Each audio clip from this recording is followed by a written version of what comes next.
It's always good to use teenage, because a lot of us are adults, so we know about this thing, and it's common experience to all of us. So it's good to use teenage. Teenage is that thing where kids obviously are maturing. They're not kids anymore, and they're trying out freedoms. I'll just mention a biblical thing at this point, because this is where the confusion is.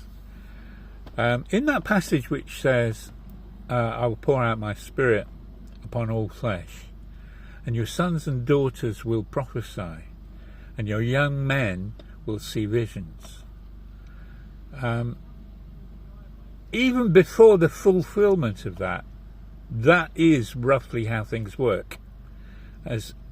Because not everything is the devil. God has his blueprint of life already. It's all happening.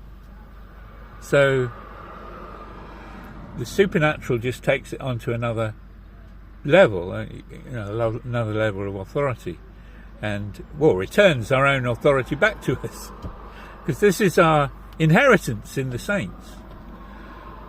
Now, just to say that, so as well as the sheer spirit of folly that teenagers have to work through, and no one can do it for them, in amongst all that, they really do see God patterns of what is coming, because they need it for their life. They have to believe that into being. They have to walk that path and that light. So that's why it's so confusing as a parent. But nonetheless, the folly aspect works that folly always sees the person attacking it and saying, no, that's just crazy. No, what you're doing is just crazy. They see it as evil. That's how folly sees resistance to its will. When in actual fact, you've been some of that way yourself, probably. You just don't want them to go through the same old. And so you speak to them, and they're looking at you thinking the evil parent, trying to suppress my will because he's so old-fashioned and all this kind of stuff. Well, some of it might be that, but that is how the spirit of folly sees things. So this has been the problem, that the fourth quartile, the entire quarter population of the planet, that has to spend much of its life in hiding, has, with the spirit of folly, because not everyone's born again, and even if they were, that didn't seem to make any difference in an evangelical church. So the spirit of folly that rests on mankind is the folly with which the devil can build his pyramids and control. It is a control spirit that is a codependency. It's very cleverly done. And it's all coming out of this survival spirit, because having left God's pure, wonderful, supply, open, loving spirit, you're in a realm of survival if you're in the wrath state.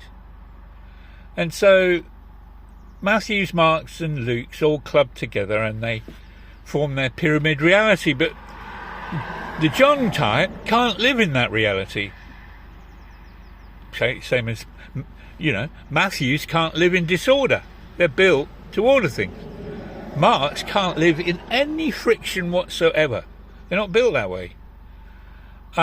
Luke's can't live in a realm of stupid thinking. They can't do it.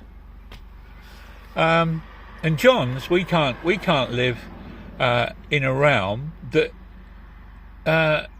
is this crazy, fake, lick-ass, layered, artificial reality called a pyramid. We can't do that. We have to live in reality. And this caused great conflict, even in my own family. But the spirit of folly sees any speech against itself as, in infrastructural terms, as disorder, as a dangerous heretic. It is going to cause the fracturing of all civilized life. When really, no, we're speaking tabernacles. We're speaking reality. We're speaking the physical reality as well, that atoms don't dwell and abide on their own. They absolutely need Melchizedek particles to even function for 1 millisecond, or however all this works. That's the truth. That's the reality. What you live in is a fiction. So, and the idea is that we see more and more and more light. So,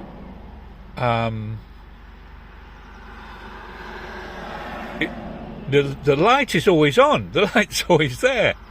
God is always the Lord, the centre of his temple. But you never know that in most churches, because they're all human run and nobody can see light yet. So God is returning our vision to be a single-eyed vision. And fourth frontal in all that is the fourth quartile, obviously. And it's not like a heretical domination. We're just talking about reality, but you can't see it yet. And I can't see it yet, really. I can see what I can see, but we're going to get clearer and clearer and clearer. That's how it works. But folly